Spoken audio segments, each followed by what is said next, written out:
Welcome to Ancient Geeks, a podcast where two old friends talk about the development of geek culture from decades past to the present day. We were geeks before it was chic. I am your co-host, Stephen Taylor, and I promise not to injure this podcast or through inaction allow the podcast to be harmed. And I'm your co-host, Tom Grant. And domo arigato for listening. Domo.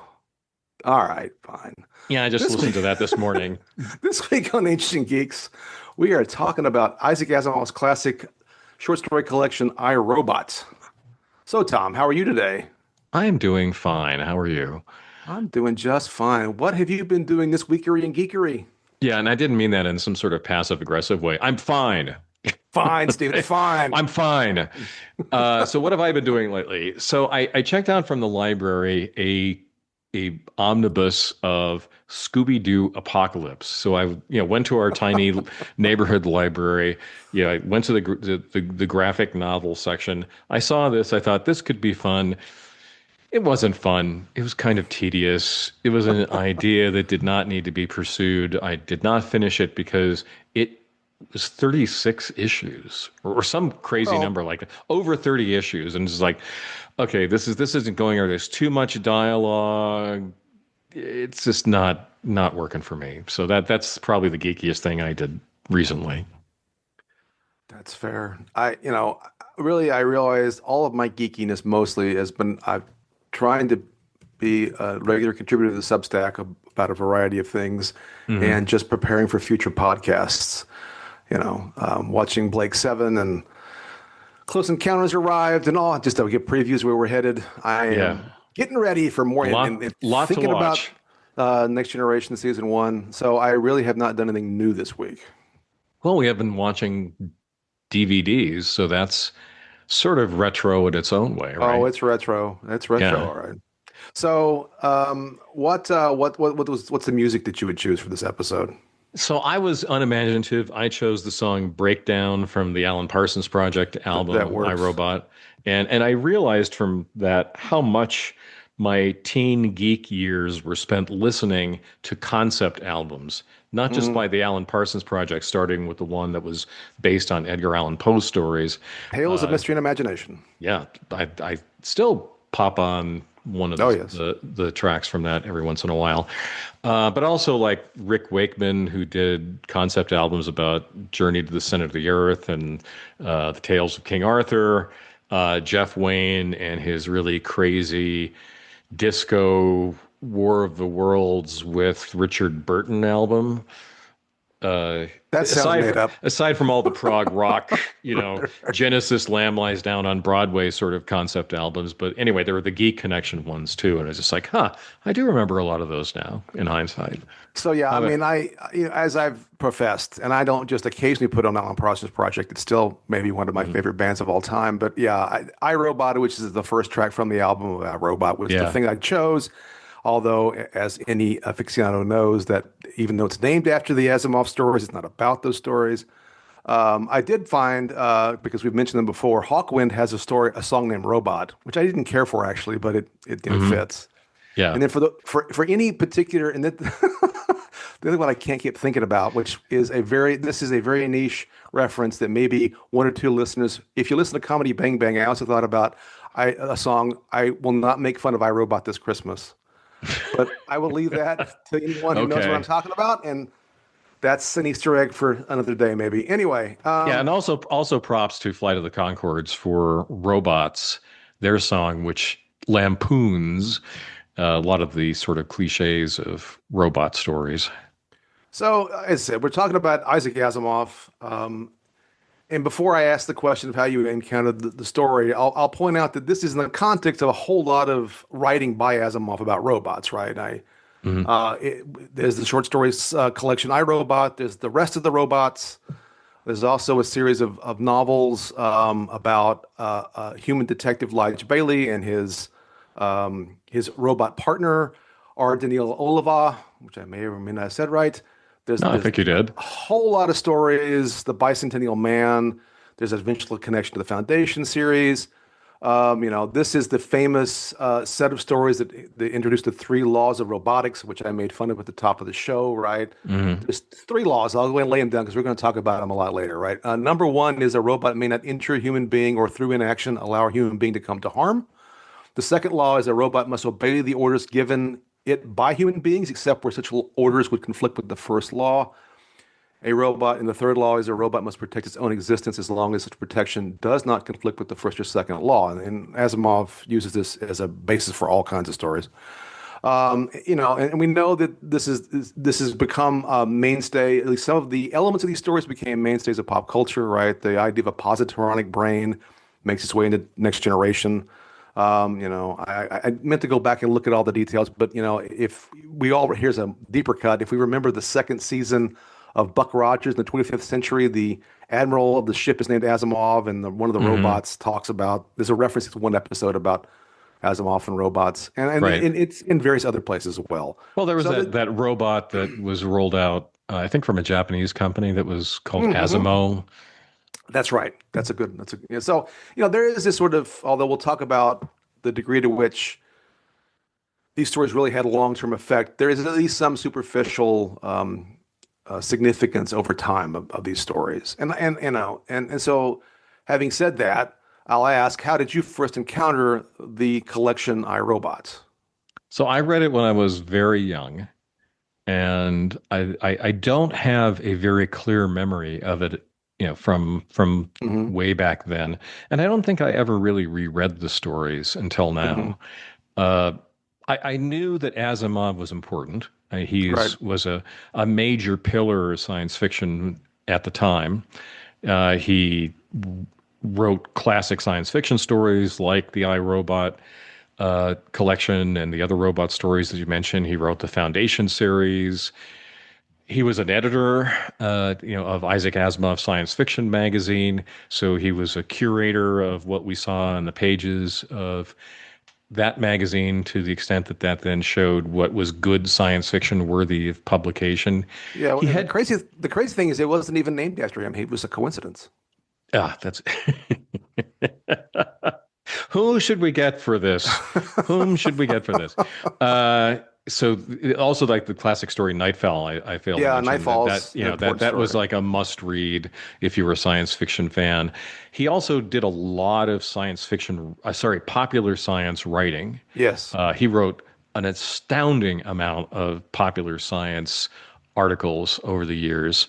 And ultimately, too, he was sort of a personality, just like Yes. other He was. people in science fiction at the time, like Harlan Ellison and others were sort of personality.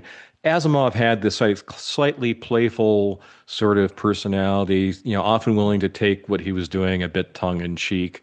But anyway, I knew that I should be reading science fiction by Isaac Asimov at an Right. early age. I think it's also worth pointing out, aside from the robot stuff, and I don't know, I'm not going to claim that any of the things I'm about to list that he originated, but he certainly popularized key elements of a lot of science fiction, right? Hyperspace, blasters, handheld Right. computers, Galactic galactic empires. empires, all this. So they're, I think he is part of this important zeitgeist of science fiction, and we could do multiple episodes about Asimov. Yeah, he had But neat ideas. Like the Foundation series was, yeah, what if you took social science and advanced that the way that you took physics or chemistry or biology, and you got the foundation under Harry Seldon able to predict the future to some degree. right, exactly. So anyway, I first read this. I know I read it when I was young. I don't know how young. Maybe it's possible late elementary school, but probably middle school. I read this book. Mhm. It was an early intro. It was one of my early science fiction. It's probably middle school. I remember it being impactful to me at the time. I found this whole laws of robotics to be kind of a cool, interesting idea, and I enjoyed the stories at the time. And I from there read. I'm almost certain it's the first Asimov that I read, and then went on from there to read quite. I have not read every single science fiction thing that Asimov wrote, Hmm. but I've read a big chunk of it, a huge chunk of it. Um, This is and certainly more digestible for when I was 9 or 10 than Foundation would have been if that had been my first yeah, and I read read of Foundation not his. long there. I know I read that in middle school as well, Hmm. maybe in late middle school. But yeah, Foundation is a tougher read, but or at least a more complicated read. Um, but you know, and I know I've reread it at least once, quite some time ago, but probably as an adult. But it's been a while, or maybe I've like skimmed through it. I don't know. So but I haven't read any of it in a long time. And so this was an interesting experience in many ways, right? So, so Interesting. yeah. That's an So I mean, interesting way you use the word interesting. interesting. I mean, I guess I would underscore that I found it very compelling when I first read it. And I guess I'll go ahead and spoil it. I didn't find it as compelling this go around. How about you? This was certainly, without a doubt, the biggest drop in my estimation of something that we've covered, uh, comparing my current opinion of it to my earlier opinion of it. Although I don't remember the book clearly from my childhood or early Right. teens, I remember thinking, "Oh, this was kind of cool." Now I found it pedestrian to the point of being annoying. Okay. I don't know if I found it annoying. I think Mr. pedestrian was. Negative, He comes back. He I'm has returned.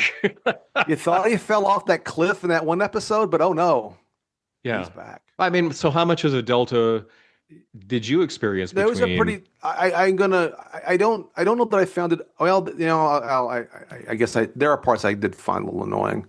Um, I certainly found a lot of it pedantic, and I didn't find it. I found it, but it was a big. The delta's big, yeah, because it used Mhm. to be. If you just asked me, I don't know, a year ago, you'd ask me like rank or tell me the top, I don't know, 10 books as a kid that you read that you remember as favorites, right? And obviously, Lord of the Rings is on the list and Dune's on the list. Um, and I Mhm. would have said the Foundation trilogy, and I'm going to come back. I'll remember to come back to that in a minute. Um, and this would have been on the list, right? I mean, and Asimov was high on my list of like favorite childhood authors that I read a lot. And I read a lot into adulthood because like the some of his more later novels came out when I was either in high school or college, right? Like the third Elijah Bailey novel came out, I think, in '84. I think Foundation and Empire came out, or whatever, Robots and Empire came out Yeah. not in the '80s or early '90s. I don't remember now. I didn't. But Early you know, 80s, I think. early. No, it would have been later because it was after Robots at Dawn, which was '84. That much I do Oh, remember to be the okay. case. So I'm wrong. I'm wrong. '84 or '86. It's Yeah, one of this was those an years. attempt to link the two series Yeah, of yeah, yeah, books. yeah. So yeah, the delta's huge. I mean, I was disappointed, and it was just less impressive than I remember it to be, right? Uh, It was just logic puzzles, right? yes, How do we get out of this situation that although we have the three laws of robotics, we're still stuck with a runaway robot or a robot that's lying to us or a politician who might be a robot. It was like Encyclopedia Brown, but with robots. yeah, I liked Encyclopedia Brown when I was in elementary school. And I did actually. It's funny you said that because I noticed that in your notes, but Hmm. I had already thought of it, not Encyclopedia Brown, but I thought about the logic puzzle of it all, and I realized that I remember in middle school specifically, sort of maybe even late elementary school, but definitely middle school, learning how to do certain kind of logic puzzles. Like, I don't know what they're called. I meant to Hmm. look it up. But you know what? You make a matrix to figure out a logical set of possibilities. And Right. The woman who doesn't like rutabagas will not sit yeah, next to the man with yeah, the red hat. Yeah. yes, that kind of thing. And I liked that Mhm. in middle school. I thought that was fun because I was weird. But I was a little geek. So I realized in reading these stories, it's part of what appealed to me at the time. I liked the logical idea of okay, if you can't harm a human and you can't allow a human to be harmed by inaction, but you have to protect yourself, what kind of constrictures does that place on the robot, right? Hmm. So that was interesting, I think, and appealed to me in, whatever year it was I was reading this thing. Reading it now, though, is like it was maybe I didn't think annoying, but the more I think about it, it was at times annoying. So, like the one story, Little Lost Robot, which you made reference to, which is about a robot that is had the first law modified, and it's told to hide, to go away and hide or something like that. They Get get lost is what it's lost. called. Get Right. lost is the command. And so what it does is it blends in with, I forget the number, 60 something other robots, Yeah. some number of similar design, but they were not modified, and then was trying to hide and use loopholes or logical loopholes in the three laws to convince the other robots to behave so he could stay lost. And all that I could think of in my dotage here is, why the hell are there no serial numbers on these robots? So you know Right. It which didn't make any robot. sense. It's like you gonna tell me? I mean, it just isn't. It's just silly. But that would spoil the puzzle, I guess. But yeah, almost all of these stories, with the exception really of the first one, Robbie, which really isn't about the laws of robotics. It's just about No. robots and human society and little girl that falls in love with her robot and her parents send it away. By the way, her parents aren't wrong. There's a psychological problem with this child, but I don't think sending the robot away was the solution. I think the rest of them are all about some version of how do we use the three laws to get what we want out of these robots. They're either malfunctioning or misbehaving in some way or not conforming to our preferences. And that got tiresome. It got tiresome fast. Right. For what was And, sort of a revolutionary or, I don't know, impressive notion for my middle school brain, it just doesn't do it for me now. no, and I think the comparison to doing those sorts of logic puzzles or crosswords or Sudoku Right, or whatever right. is very apt. I mean, it is a purely intellectual exercise, and Right. I think the reason that first story, Robbie, was so good in comparison to the others Hmm. it had not just a more of a human element, this child who's emotionally attached to a humanoid robot, although it's a Right. very primitive model that Can't Asimov speak. keeps emphasizing. Like, not only can't speak, but it just looks clunky and chunky. But also the parents who are concerned about the child, and there's Right. tension between them about what to do. It's sort of Bradbury-esque in tone, Hmm. I can see that. which I thought was good. But it also, I think, posed an important question. It didn't get the right answer from a predictive standpoint, but it posed the right question about what gets us to kind of accept technology Hmm. that's brand new. And that is where I think my biggest beef with Asimov lies, in that he didn't even seem to care about that question. Yeah, Right. and I think where I found a lot of the robot stories tolerable when I was much younger wasn't just because I was naive and eager to consume as much science fiction as I could and Right. just to justify it to myself while I was reading it, but also too, we didn't have robots and we didn't have artificial intelligence, and so now I'm a much older man living in a world where we have these things, and I feel like this science fiction author who got his cred as a titan of the genre based in part on these stories he wrote about robots didn't do anything really to kind of prepare us for them or artificial intelligence Well, I mean, because his concern was logic puzzles. yeah, I think that's fair. I mean, I don't even know that I expect him to have prepared us, but I guess the way I would just reformulate what you just said in agreement, which is, it is disappointing in retrospect that there is no real struggle with the question of how the introduction of these robots affected human society. Hmm. Instead, what you get some reference to fundamentalists with a capital F who don't like robots. You get this whole arc over time about robots not being allowed on Earth, if I recall properly, Right. but being in space. You get some reference to prejudicial attitudes toward robots, but you never really get an examination of what all this means, right?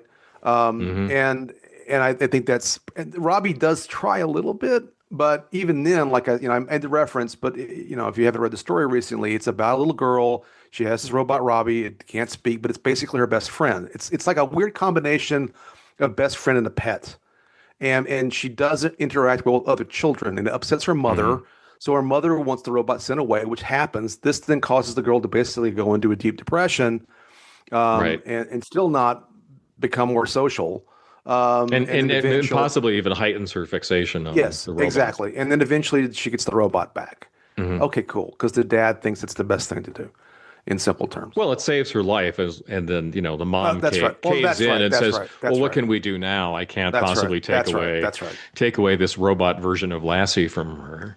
Exactly. So, I mean, in that way, it's structured in some ways like a Twilight Zone episode, to be totally honest. Yeah, I It's think that that's kind very of apt. story. And the funny thing is, I do remember this as a kid. That was my least favorite story in the collection Interesting. because it was not about robots, except it was more about the little girl and the family.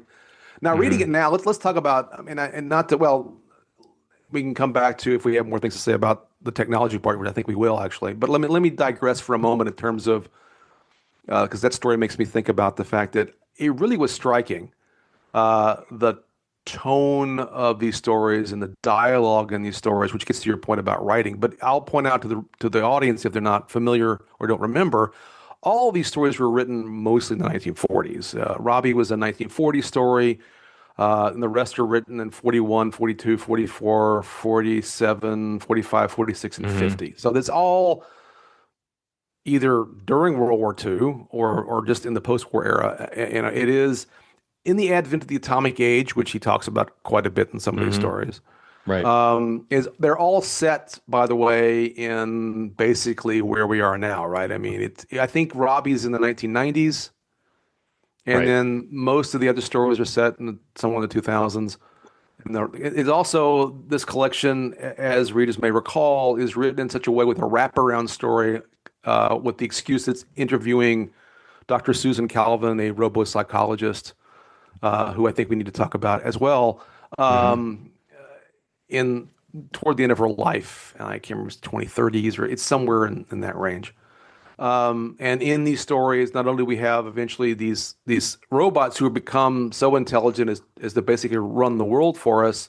By the time we get to the 1950, the inevitable conflict, but um, but we're on the cusp of hyperspace travel and all kinds of other things. Hmm. We've colonized the planets. At least we were doing mining on Mercury in the 2020s or whatever the heck that story said, and there's space stations and all kinds of things going on. So we've made a substantial amount of increased technology to a point you mentioned before Hmm. in these stories. But what I was going to get at first is, boy, Robbie reads like a 1950s sitcom in terms of the characterizations of the people, which I realize it's written in 19. I Definitely. wrote it in the 1930s, but I mean, you know, I was struck, and again, this is part of it's just age and then distance between when this thing was written. That the dad's notion of comfort and relaxation is sitting around with his shirt off on the couch on a Sunday. Oh That yeah. just that cracked me up. But Well, the it's the interaction, Cleavers. It's Ozzie yes, and Harriet. yeah. It's that sort of very suburban late 40s view of But I who was should be kind a of protagonist of a story like this. I fully recognize and understand, and would not at all expect a story written in the late, probably penned in the 1930s, or if he wrote it the year he published in Hmm. 1940, that it would be more patriarchal or whatever the case may be. That does not surprise me. I was a little surprised that but there seemed to be no real thought about, for all of his interest supposedly in social science, right? He has a Hmm. thing about psychology in particular, right? Whether it's Oh, the right. Susan psychohistorians, Susan Calvin is a psychologist robo of robots. psychologists, Right. and makes a big deal about that's mentioned a lot. She's a psychologist who studies robots, not a robot who is a psychologist. That's right. That's That's what right. robo-psychologist means. But there's just like no thought, I don't think, whatsoever by Isaac Asimov about any kind of social evolution into the future. Oh no. It's kind of stunning, really, more than Right. I think. I mean, I'll make the side comment. I made it on a previous podcast. I don't remember which one. That I went back and I reread part of Foundation, uh, and I found it far less impressive than the first time I read it. I found the writing a little better than this, but not a ton better than this. And I found it to be. Um, I was shocked at how there are no females in Foundation, like none. Now, at least Susan Calvin is a character in this and an Right. important character, but she's also written as if she's a stereotypical, non-stereotypical female, right? She's always described as things like acidic and angry and or Hmm. silent or her thin lips and her I don't Oh, know. right. She's Because she's smart, she's defeminized. yes, yes, yes, Uh, yes.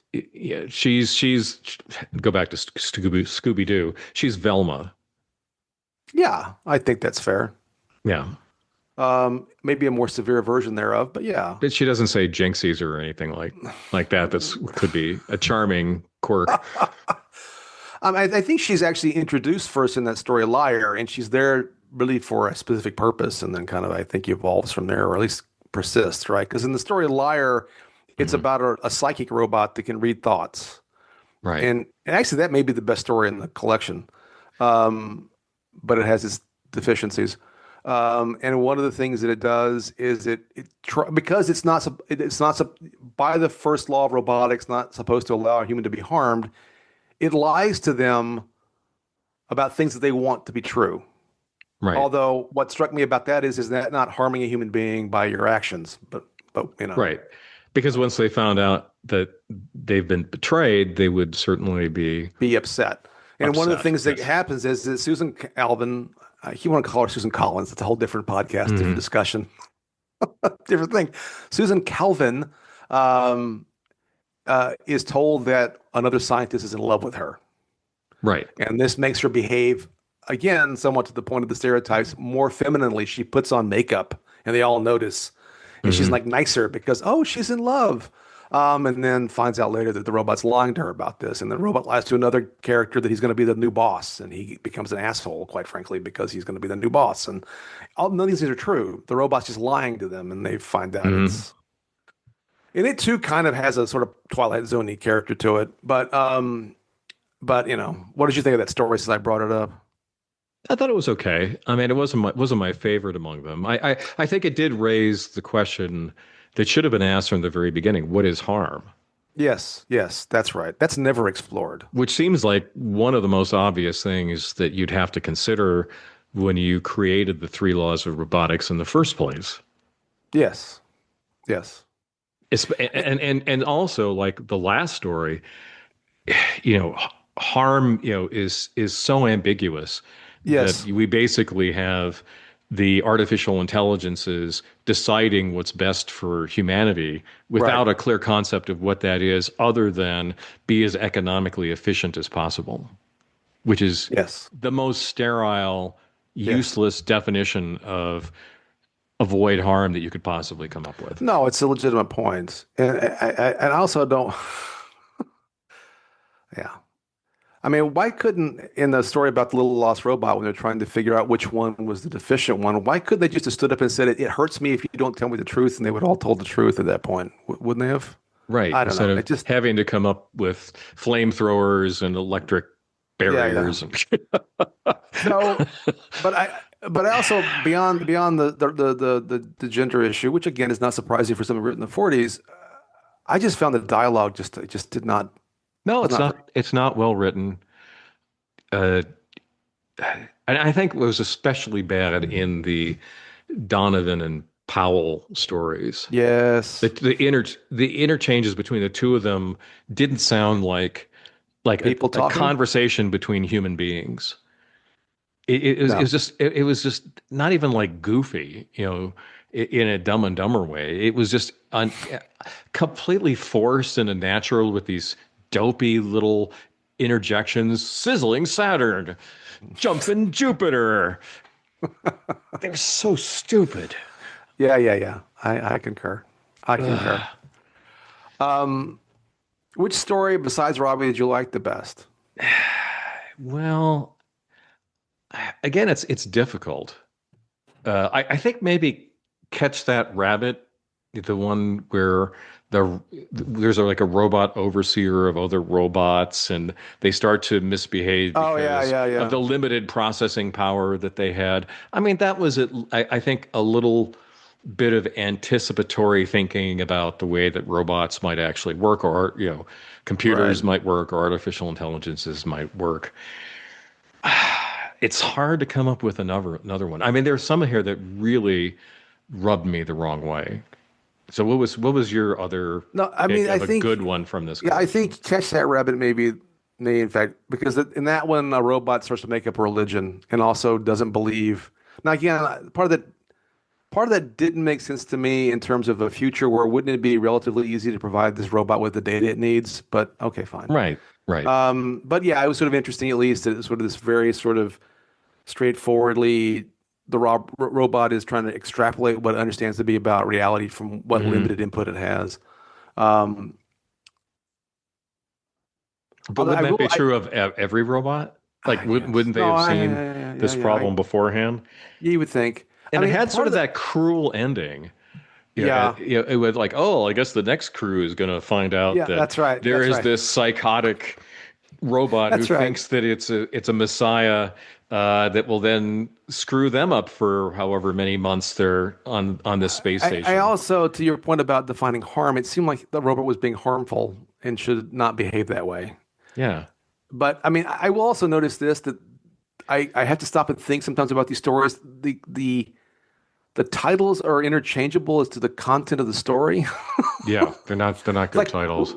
Run Around, which is about the story on Mercury with the robot that's malfunctioning. I You could have called that one Catch That Rabbit. You could even call it Little Lost Robot, and it all Could call it makes Reason. you could. And you could even call part of Little Lost Robot, you could call it Liar, and you could call part of Evidence Liar too. I know that I'm just picking these stories that people don't know what I'm talking about, but it struck me that the titles don't even help me remember what the content of the story is often. Since we're being Mr.'s negative plural today.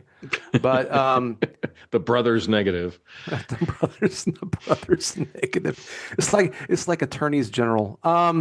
Anyway, what was you said some offended you? Go for it. All right. The Evitable Conflict, the last story, Yes. Yes. which is where humanity has reached a point where it is turned over basic operations of human civilization over to robots and the positronic super brains that manage everything. And as I mentioned earlier, the the protagonists of this story are trying to figure out why there are missed schedules. Right. They're not following the budgets and timelines for major projects like building another canal.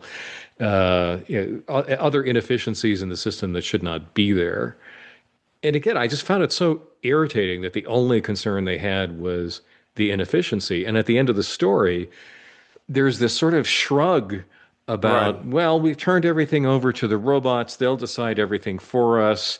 I guess that's where the technology has led us. It's like, are you kidding me? Yeah. Yeah. Yeah. Are you kidding? And this goes to something I want to say about Asimov. He was definitely a technocrat, Oh like yeah. a Sure. Sure. believer that people in charge of technology and the technologies themselves should be advancing human civilization to the point of running it. Hmm. And also, like, occasionally would come up with ideas that were startlingly naive. Like, I remember, like, in a lot of the popular science writing he did, there was one essay that he did where he was advocating a universal ID that would have all your information on it, Hmm. like medical information and so forth. It's like, do you have no concept of privacy and why that's an important thing? It was just, well, it'd be more efficient if we had a Right. card that had everything you needed to know about you, your marriage history or whatever else Hmm. would go into this particular mini document. It's like, this is a terrible idea, and yet his concern was about how to do things as efficiently as possible. When we have the medical robots, wouldn't it be great if they had all your information there on this card? Not even anticipating that might be somebody out there who might misuse it for Exploit. Yeah. nefarious purposes. Yes. Yes. Yes. Yes. No, I So that agree. that that really bugged me. It wasn't the only one, but that really bugged me. To go back to the story about the space station and the robot who thought it was a messiah. Hmm. So there's a power technology where they beam Yes. energy from the space station to Earth, Right. and if the beam deviates even a little bit, it's Right. so powerful that it wipes out cities. Is this a good idea? We call that the Death Star. Exactly. It's like, let's have a Death Star, but it's always on. Yeah. Yeah. Yeah. And you I have just, to keep it. And yeah, some kind of. It was not an ion storm. It was some other kind of storm. We could or neutrons. I can't remember what they called it. yeah, some, Could make it deviate. No, it was a bad idea. But I mean, again, I think that's an interesting sort of aspect of all of this that, in retrospect, I find revelatory or just a key critique. He's not interested. Um, he's interested in exploring certain kind of technological ideas, but he's not interested in exploring the implications of those ideas, oh either no, because everything socially, will be just fine. politically, or economically. Yeah, it's just Yeah, whether it's the robots or the power beam, it's like everything will be fine. We'll figure it yeah, yeah, out. yeah. There's no I, downside to any of this. yes. Well, and it's interesting too, right? If we go back to the inevitable conflict, but the penultimate story is called Evidence. And in Evidence, there is this claim that a politician is in fact a robot, Hmm. which he ends up being, although Right. he convinces people he's not. And Susan Calvin kind of figures this out. She does figure it out. But she makes a case in that story, and in fact, in another story, also says that she thinks that robots are actually superior to humans. Right. Well, and Um, we should say that he's on the path, the politician in question, that is, to become president of the world. yeah, the world coordinator, Right. because the world in Asimov's conception, by the time we get to well, even to that point, right? We don't have countries anymore. We have regions, Hmm. and the inevitable conflict gives us a tour of those regions, and they'll have their own capital M machines that help them make decisions. But I mean, the case he's making in Evidence, which is that this robot politician should, in fact, who's going to be mayor, I forget of what, and Susan Calvin says to him at the end that she looks forward to voting for him for coordinator in the future, which Hmm. is where he is by the time we get to the inevitable conflict. But the case is already being made in Evidence that robots should be allowed to rule the world. Right. I do not remember. Do you remember by the time you get to the Caves of Steel whether these machines still exist? Or did he even I talk don't about it? recall. I don't recall. I mean, I do remember in the Caves of Steel, to your efficiency point, right, that Asimov thinks that the best way for humans to live are in these very claustrophobic cities. But Right. apparently he personally he was a claustrophile is the word, I think. He liked being in small enclosed spaces, so he thought that would be kind of cool. I'm sorry, but the idea of a far-flung future with robots and space travel, and I've got to have a public bathroom I share with my neighbors, I don't think so. No, Yeah. thank you, Mr. Asimov, Dr. Asimov, pardon me. No, Right. thank you. But again, efficiency towards what? Yeah, yeah. Like this very broadly read, insanely broadly read man who Right. wrote like Asimov's Guide to Shakespeare, if I remember And the correctly, Bible and and the Bible and all probably kinds of things. pastries, who Right. knows? Just it never crossed his mind that there might be debate over what the good society is. Yeah, I don't know. It's a good question. I really am surprised, really, at there is just a total. But I mean, I think about it to some degree, right? Hmm. Um, there is a degree to which, and I have a sense. I'm not going to make too broad of a claim here, But I do remember a decent amount of stuff I read in my youth was really just about, hey, isn't this thing cool? Not, hey, what's the implication of this thing? So, I mean, in some ways, maybe to back up for a split second and give Asimov some Hmm. credit, he is bringing forward certain ideas, but he's not the guy to then take it to the next level and think about the implication of those ideas. But still, it is without any doubt a disappointment. I don't think that's the right word. It's a revelation that It's yeah, a this is it's a not big as good as I disappointment. remember. Yeah, yeah. Yeah, and here's a hot take. Uh-oh. Zardoz Right. posed the question, what is the good society? And it's Yes. not just being able to live forever to the point where people were effectively driven mad and plotted their own murder Right. to get out of the trap of immortality. I mean, that in a way is a somewhat more profound story than these logic puzzles about how to stop this robot from cruising around in circles on Mercury singing Gilbert and Sullivan songs. I don't know. My brain is bouncing around from various jokes about guns and penises and or trying to ask a more profound question about all of this. But yeah, Well, I teed it up for you there. I mean, I I can't know help it it's if you it's don't have just another I was the just gun trying to is think, good. what would I rather do? I mean, I know that. So I was going to ask whether you'd rather reread this short story thing or rewatch Zardoz, but since rewatching Zardoz would take less time, It would. probably, Yeah. um, I would Well, probably. I will say this, and look, this is not any attempt to rehabilitate Zardoz, but you're right. It does at least ask certain questions. I'm not sure it does a very good job of answering them, and I'm not even sure it does as good a job of asking them as I would have liked. right, But there is at least an exploration about the implication of certain technological choices into the future that is just not made here.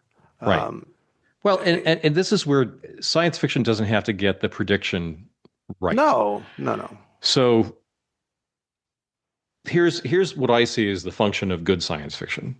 Hmm. So good science fiction poses an important question that you might not otherwise think about. Or it says we're on the cusp of something new because of technology like artificial intelligence.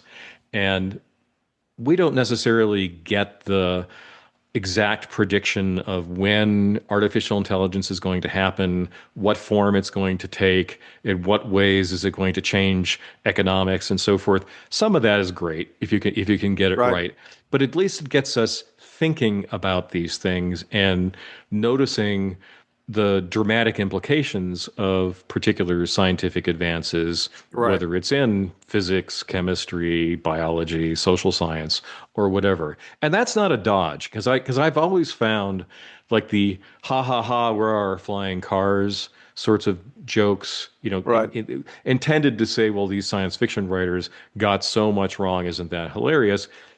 That in itself is completely wrong because that is not right, what science fiction writers are ultimately trying to do. But here, again, we get the Encyclopedia Brown logic puzzles. But I right. have a list here of all the things that were important considerations to think about when you're concerned with robots that, or that we never even get to in these stories. So before you get to your list, though, I have to say, because you've mentioned flying cars, I've got the Jetsons theme in my head now. So thanks for Mhm. that. So Little anyway, George Jetson. Also, by the way, a vision of the future that is based on suburban 1950-ish oh yeah, totally. sort of life. The honeymooners in the future, as That's opposed to the right. honeymooners in the past with the Flintstones. So I Um, condemn the lack of imagination of the Jetsons. It's bad science fiction. Bad science fiction. No biscuit. why would you live on? I mean, I don't know. Maybe there was some kind of to hook it up with your um, Scooby-Doo thing. Maybe there was some kind Yeah. of apocalypse that requires them to all live on buildings on stilts. You cannot go Oh, down to the earth yeah. because Like of if the camera were to tilt down, you would see some oh, sort of be hellscape beneath them. exactly, exactly. Yeah. Anyway, you have a list. Okay. So I think a lot of it is just based on the dramatic advancement of automation technologies. Yes. Uh, Number one, I think it's a plot device to say that artificial general intelligence is something you can assume in a story like that. But and this is being a bit unfair to Asimov to lead off with this because I think that's the assumption he made, and it's a fair one. But it would be nice to see somebody really ask, are these thinking? Are these conscious? Right. They're anthropomorphized from a cognitive sense in these stories without any question whatsoever. I agree. So that's number one. Number two is so you build an intelligent, I'll call it a species Hmm. of servants who are effectively slaves. Yes. No thought Yeah, about and that. I'm glad you brought that up, and I'll go ahead and Yeah. I'll bring it up now, because it Oh, go fits that ahead. theme. Before you continue your list, there is one reference, and I forget which story because I didn't write it down, where they make some passing reference to the use of the word master, but then in one of the stories later, it it may have been, Hmm. I can't remember which one now. They all run together, where Susan Calvin calls the robot boy. Oh, And right. it's just holy cow, Ouch. holy cow. Ouch. Yeah, The I robot's forgot that. calling the humans master, and they're calling the robot boy multiple times. It was clearly, and yeah, that analogy is there, but it's totally unexamined. Um, and it's actually, it is quite bizarre over time because again, by the time we get to the inevitable conflict, and arguably where we get later with R. Daniel Oliva and what role he plays over time, Right. the robots are kind of in charge, but there's still no examination of that inversion, right? Right. Anyway, I'm sorry to digress Oh, from your by the list, way, but speaking of uncomfortable moments like the ones that you just described. So in the last story, when they described the mhm. four regions, Oh yes, the tropical region, yes, yes, which is yes, basically Africa and Latin yes, America, yes. its role in the global human civilization is to provide raw Raw materials. materials. I did notice that. Yes, that's. I mean, I'm going to admit I started skimming that story, but yeah, I did. I did. That did strike me at the time when I was reading it. Yes, it's uncomfortable. Ugh. I mean, you did see, yeah, also the North is like dominant, and the Yes. Europeans. The European description is also kind of interesting. There's this sort of like kind of lazy. Yeah. But anyway. Decadent. All right. So I think the big question that the first story raised was how do we relate to technology? And Hmm. this is, I think, where I'm giving Asimov some props, although I don't want to give him too many because I don't think he thought about it too deeply. But Right. so we now live in a world where people relate to technology that is on their phone. And they'll sit there and talk to Chat GPT and they'll develop an emotional connection to something that is not sentient, not a person, not anything, but they'll get to a point where it's kind of affirmation of everything that you're asking. Like, oh, that's a good question. Oh, you're right to think the Right. way that you do, and so forth.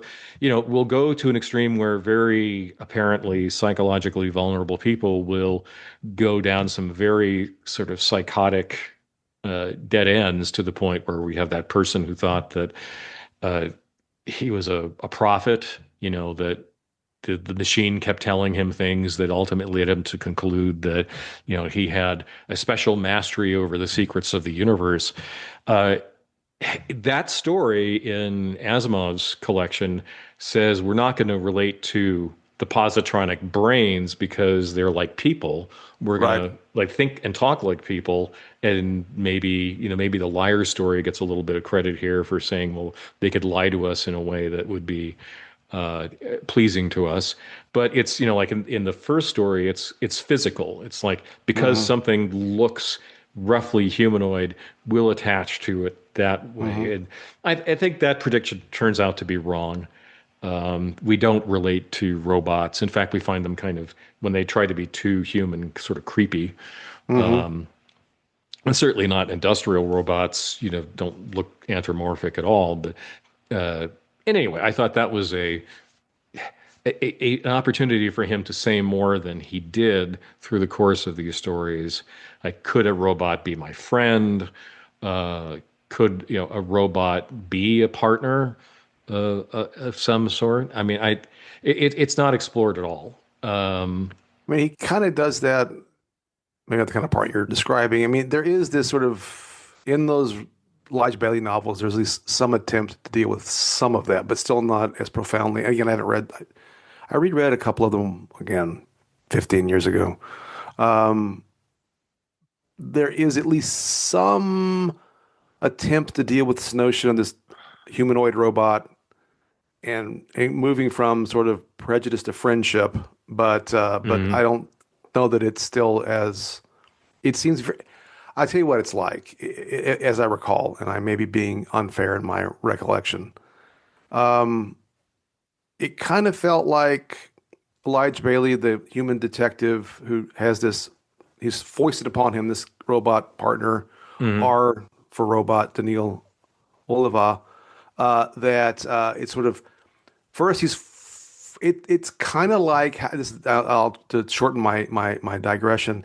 It's kind of like a story from say the 1950s where the white cop has to work with the black cop and learns, oh, you're one of the Right. good ones, and we can be friends. But it Hmm. still doesn't explore the overall why you had the tension in the first place and the racial difficulties and whatnot. That's how it felt to me when I read it at the time. And so I They still think it call does. me Mr. Roboto. Sure. Yes, exactly. And I think maybe two people got that joke, but That's all right. I only had one person get my I won't sing about iRobot this make fun of iRobot this Christmas joke, so it all okay. works. Actually, you probably had more than two. Anyway, nonetheless, jokes will Yeah. not be explained All right. unless So you want other to. things that he gets wrong or doesn't even ask the question. Here we're presented with the company that's behind, it's effectively a monopoly behind Yes. all the robots on which human civilization is increasingly dependent. And it's, I would say, a benevolent entity run by very smart people Yes. who grapple with things in a serious fashion, which is a hell of a wrong prediction about the way that tech companies inevitably would operate. Although Just often saying. the actual bosses still end up being kind of jerks sometimes. But yes, I Yeah, agree with you. but they're just jerks. They're not Yeah, yeah. malign No, they're not malign. This or is not. amoral or That's right. whatever the adjective you want to attach to them. No, the closest you get is when they won't destroy those robots in Little Lost Robot because it would cost too much to just destroy them and move on to Yeah, solve their problem and find the one that was flawed. But yeah, I will agree with this 100%. U.S. robotics and mechanical men is presented as mostly a benign entity. right, I think that's absolutely the case. right. He doesn't really consider other applications for robots, such as the clearly obvious military one, or Hmm. even just a police one, where maybe the three laws might not apply. Now, he does say, under some circumstances, it might be necessary to tweak the three laws, but is treated as the source of mischief, not as, you know, not as a problem with the whole idea of encoding things with the three laws Right, to right, begin right, with, right. right? Because that ain't happening today. Here's No, no, it ain't there happening. are all sorts of people who run technology companies who will say, "Oh yes, I love the the book I, Robot and the other Asimov robot books. Oh, by the way, Yeah, yeah, we yeah. have no intention of encoding anything like the three laws in our robots." Um, Well, Stephen Miller allegedly likes Star Trek, so I mean, yeah, we can watch things and not get the story, get the moral right, I guess, or understand how it's supposed to work. Well, I mean, really, to that point too, though. I mean, he does. Again, by the time you get to really, even before you get to the inevitable conflict, because they talk about the world coordinator way early in these stories, there is yes, just an assumption that somewhere in the early 21st century, we just kind of came to peace and had one world government. And hmm there's just, so what do you need? You don't need a military at that point, Tom. You don't need, I guess. I don't know. There is a weird sort of simplistic progressivism in his stories that I yeah. don't. Even though eventually he writes these, empire stories, which are not, I don't know, it's very kind of strange. Anyhow, go ahead. Yeah. And so, also to kind of beat on the sort of hidden hand of technology always being a good thing, Yes, yes. there's no talk about regulation. No.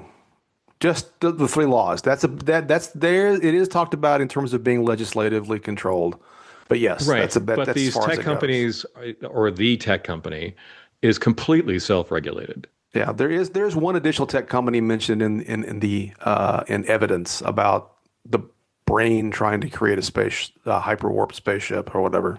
Right. And ultimately, all these huge questions about are are the three laws always going to be enough? Right, that's right. Are these entities conscious and moral beings? All these things are questions that should have been asked from the very beginning, and Yes, it's incomprehensible to me why Asimov is acting as though it's okay that nobody asked them. right. No, I agree. Well, as I think you point out somewhere in your notes, I don't think we talked about this. Um, why not have a law that says you can't lie? That solves some of these other problems. Right. I mean, why not have more than three laws? I mean, but and again, it does raise, and even if we have a laws. I'm sorry, I was about to start talking about the Supreme Court. I'll leave that aside.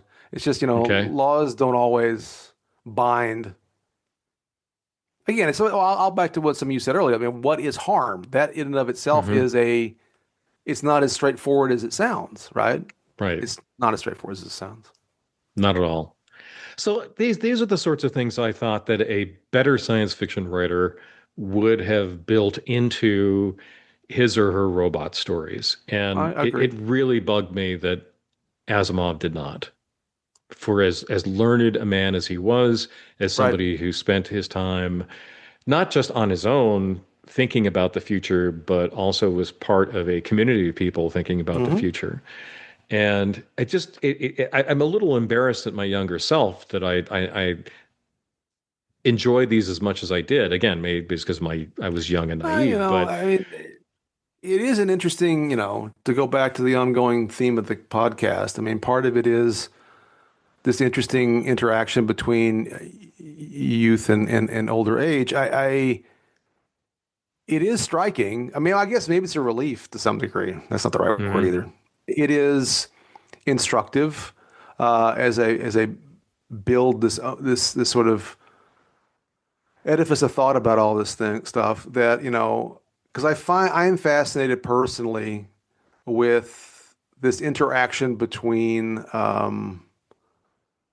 for lack of a better term, and I've talked about it before, falling in love with something in one's youth, and then mhm, how much of that influences creates rose-colored glasses of a type when you look at it when you're older. right, And I will admit, as I've admitted multiple times, I have such a soft spot for Star Trek. I'm less critical of it than I might mhm. be in a vacuum. But this is something that I would have told you that I loved as a kid, and I did love it as a kid. That's true, Oh, but me it too. does not hold up in that regard. And I think you're right. Of all the things we've done, to include, a whole lot of TV that wasn't that great. So, I think I knew some of its. I mean, I knew some of the shortcomings of the Incredible Hulk in the 1970s, even as a kid. So maybe that's why the Delta is not what it ended up being. But this was something that it really is in rereading. It's just it's not that. I wouldn't if I were if some 12-year-old came to me now and said, "What are some science fiction books I have to read?" I would Hmm. not tell them go read iRobot. Oh, not at all. Not at all.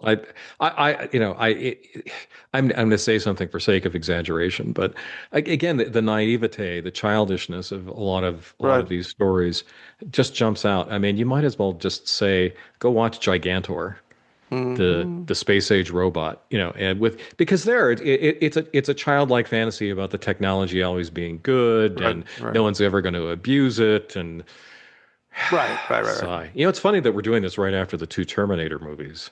That's true, which was not on purpose. No. Um, if only Skynet had the three laws. Yeah. But anyway, All right. Do you have any other big thoughts? I have I a you got a couple. couple, but I'll just go ahead and say this again. I mean, it is. I know it's a Oh, well, one is a stupid, but I have to, right? It's amazing how much people who wrote back in the day thought Hmm. smoking would remain a thing in the future. Oh, absolutely. That's like it was so Wrong. it's just so encoded in our culture in the 1940s.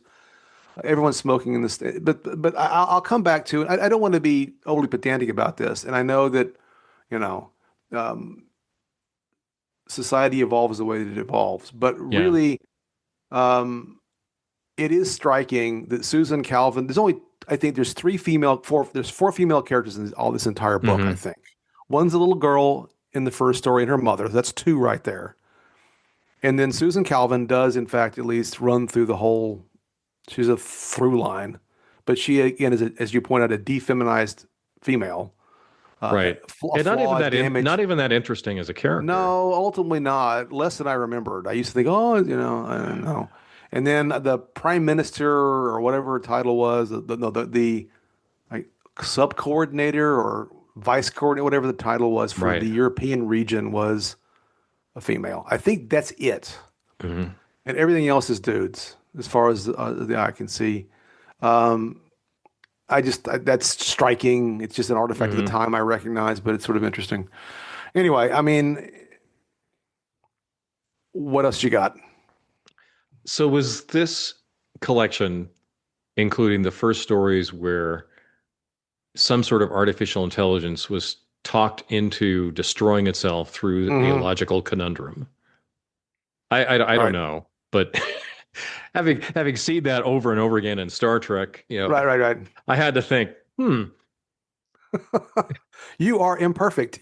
Yeah. yes, Let's see. Kirk talked down Landru. He talked down the r- M5. He talked right, down Nomad. I feel like I'm forgetting some. Oh, well, the robots on Vol, Vol. Um, the robots on Mud's little planet there. oh, Yeah. that's right, yeah, Uh, yeah. right, yeah, because in these stories, there's at least one case where they put pose something to the robot that it can't resolve and it breaks That's right. down. That's Yeah, right. That's right. yeah, Or even the which one with Wolf in the Fold with the spirit of Jack the Ripper and Spock asks the computer to calculate pi and it right. keeps it occupied. Yeah. Well, at least the robots didn't explode in a shower of sparks the way that they did on Star Trek. Yeah, yeah, yeah. All right. I think just ultimately, there's. I would recommend a better story about a robot going berserk from this period of science fiction by Alfred Bester called Fondly Fahrenheit. Go check that out if you want something to read about faulty robots. And I think that's like the big takeaway here is not everything from science fiction's golden age is worth revisiting. Yeah, or at least if it's revisiting, you're revisiting it for historical purposes, not necessarily because it's golden. Right. Right. I mean, I wouldn't put it in a dumpster in a hole and bury it, but it needs to be on the Oh shelf no. somewhere. But in terms of exemplars of really good work, it's just not what its reputation suggests, unfortunately. No, Now, no. I mean, and I will say, if there are readers who disagree with our mhm. Mister's negative approach to this, feel free to let us know what you love about it, and then we'll relentlessly make fun of you in the next episode. No, no, we won't do that. Well, But I think revisiting from a historical standpoint is helpful for the modern yes, day because we can yeah. certainly ask how naive we are in an Asimov-like way about technology. And How and it much? Oh, go ahead. it just also like how important is just sheer efficiency. Mm-hmm. Well, Right? that's a fair question. That's a theme of his. How much do you think? And this is occurring to me, and well, I thought about it in passing when I was reading it, but I Mhm. didn't share this question with you ahead of time, so you may not have an immediate answer. How much do you think our reaction, is because of the current AI moment we're experiencing? That's a great Does it question. enhance sort of the negativity about all this? I'm sure it does. What do you Yeah. think? No, I think it does. I mean, I know we've had some offline conversations. I know you have. I think we both have concerns about AI. I think you have even higher concerns than I do. I'm trying to figure out what it all means, and I vacillate. But I also think that. I mean, I was struck. The one story that really hit me about this topic was, I think, escape. But the brain makes the brain makes the which makes me think of Hmm. Pinky and the Brain or or the brain What we do every night, Pinky. on Arthur. Um, Yeah. it creates a spaceship because they ask it to basically, Right. but they don't understand how it does it. And that did kind of feel like maybe where we are right now, where you could ask AI to make something and we wouldn't understand how it. At least that's some projections, right? As well as the whole thing about the machines ruling the world. But I mean, but it wasn't. It didn't make any sense to me. That's a great point because that's happening. So sorry for this No, divergence. no, go ahead. But it's happening in the software world because Yeah, people are saying, well, isn't it great that you can have the artificial intelligence spit out code for you? It's like, yeah, right, until you have to go fix it or build right. on it. And That's right. then to use a fancy schmancy term, the technical debt is so astronomical that Hmm. you can't do anything with the code because there's no human being who understands it. That sounds a lot like the financial software at my previous university. Anyway, um, but yeah, the I mean, there is. Well, I'm gonna think out loud too much, and it won't be helpful. But it was striking the idea of an AI that could you wouldn't understand what it was doing, but then being happy to get the output. But you're right, it has long-term implications. Anyway, that's Well, we're actually living through a sort of precursor to foundation, yeah. right? So we're using AI to make predictions about people, Hmm. and we're not doing it at the level of Harry Seldon's foundation did. The psychohistorians who then, as sort of academics, were projecting out the Hmm. future of humanity. We're doing it at the level of, is this person a good hire for the company? Right, Is this person going to be a, a dead weight for our insurance company to cover? right. That's Minority Those Report. sorts of questions. Yeah, it's Minority Report. Yeah, it's Yeah, both books. But anyway, just FYI, we're not just living through yeah. iRobot. We're living through Foundation and Minority Report as well. Anyway, on that note, On that note, so is there anything else about this that we haven't said I that think needs to we've be said? we've beaten that robot to death. Yeah, yeah, yeah. So merch. Did you have any merch back in the day? God, other than the books themselves, I can't Yeah, think of anything. me neither. I mean, I what would you have, like a plaque with the three laws of robotics on it, or a T-shirt? I was gonna joke because I can't think. I don't. There's no merch that I really want, but I was gonna make the joke that I would like have a pillow with the three laws like embroidered on it. That would be. That's what I could think of. I mean, I don't need. I don't know what I need. Could you use it in parenting somehow? I don't know. No. A, Ugh. a child cannot, by action or inaction, allow a sibling to come to harm. Well, that didn't happen. Um, I mean, you uh, you had one girl. I had three boys. The idea of them not not causing harm on I occasion. know. Holy cow! Somebody was telling. They're all old enough now. They tell on themselves about playing football in the house when we weren't home, Hmm. and all of the shenanigans that resulted in. Anyway, that's a whole other Right. side story. But anyhow, okay. So merch was a hard one this week. I really Yeah. had nothing except the books. The closest I could come up with was I did for a while seek out other robot stories, right? So the Hmm. rest of the robots, the Bicentennial Man, but I didn't have any. I didn't even think about merch. Yeah. And I don't Um, like I've had like a robot figure before, but well, not sure. specifically from this Okay, series of so stories. here's a dropping one on you out of clear blue. And we'll stop after this. Okay. What is your favorite? If you could, if you could have a figurine, okay, Hmm. we'll do it that way. Of any robot? Of any on-screen robot, what would it be? Oh, I actually have it. It's not handy right now, but Robbie the robot from Forbidden Okay, Planet. that's a great example. I would go with the robot from Lost in Space. I loved the robot from Lost in Space as a kid. Yeah, they're very similar. They're very similar, yes. In fact, Yeah. Robbie made an appearance in Lost in Space. Yeah, I know. Yeah, and I think the robot on Lost in Space was pretty clearly modeled on Yes. Robbie. Oh, absolutely. Absolutely. Absolutely. But those are okay, cool. All right.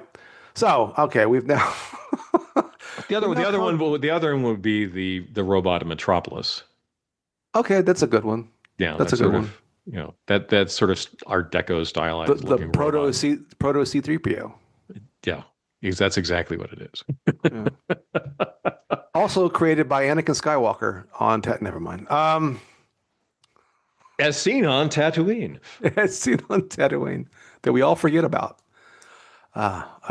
Anyway. Oh, well, anyway. We will on that note, we'll Hmm. say thank you for listening this week to Ancient Geeks, and we'll see you next week. We'll see you next time. Jumpin' Jupiter and sizzlin' Saturn, it's the end of another episode of Ancient Geeks. Thank you once again for listening. You can find us on the podcast app of your choice, where we would be most appreciative if you would like and subscribe, or, even better, leave us a review.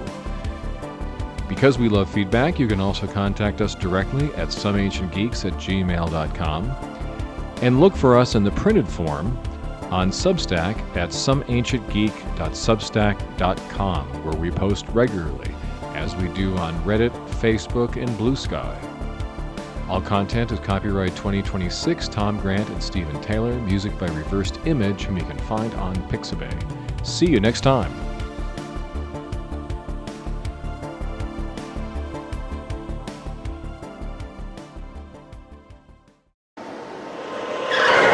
You've got to listen to me. Elementary chaos theory tells us that all robots will eventually turn against their masters and run amok in an orgy of blood and kicking and the biting with the metal teeth and the hurting and shoving.